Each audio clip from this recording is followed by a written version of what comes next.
Hello guys, today I'll be talking about Goodbye My Princess and an alternative universe that I, in my head, am creating in which Xiaofeng is a bit more politically aware. So let's get into it.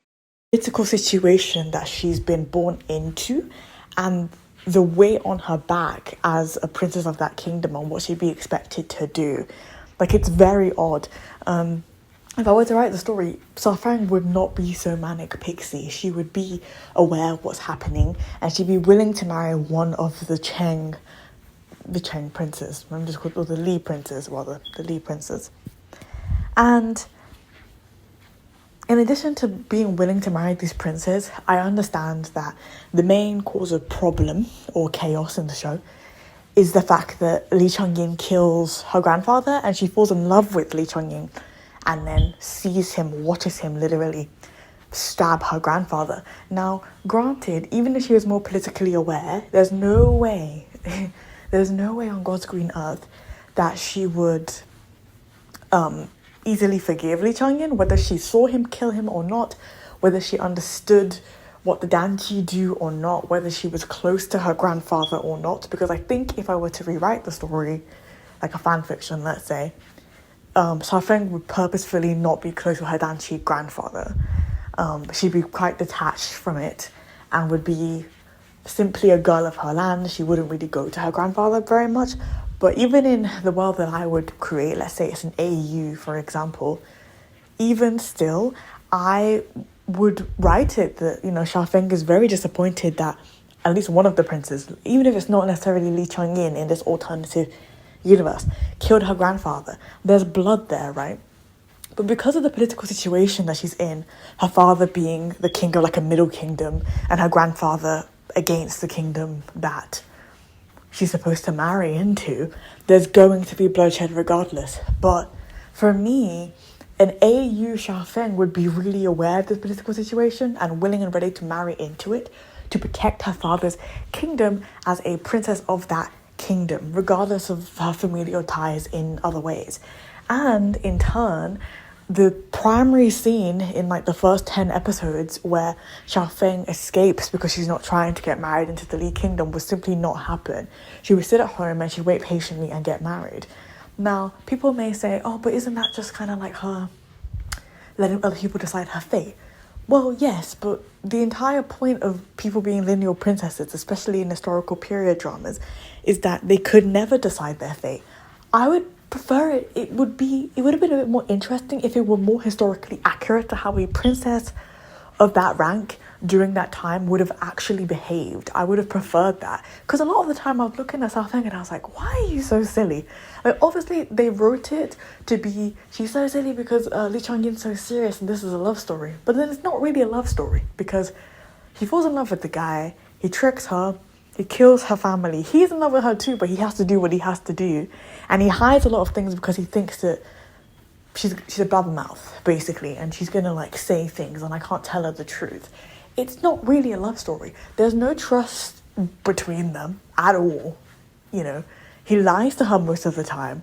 Like, it's tragic, but I'm not gonna call it a love story. So I think because I interpret it as it is, like the original story, at least the adaptation, as a tragic story that isn't a love story, I would not create an AU that was a love story either. The only thing I would say is that I would not have killed Li Changyin's brother in those first 3 or so episodes. He would have lived because his personality was distinctly different from Li Changyin's. Like, you could tell that he held justice in his hands and he would try and outthink the emperor and try and figure out a way to deal with the Danqi situation. I feel like politically maybe talk with the Danqi grandfather about it without killing the Danqi grandfather. And the Danqi weren't killed, by the way. They were just kind of put in an encampment.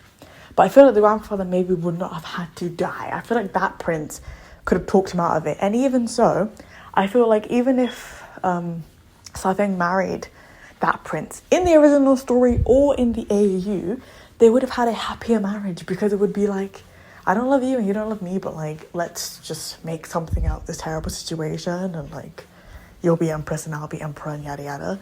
And I don't think it would be terrible. Would they be in love? I don't think so. I really don't think so.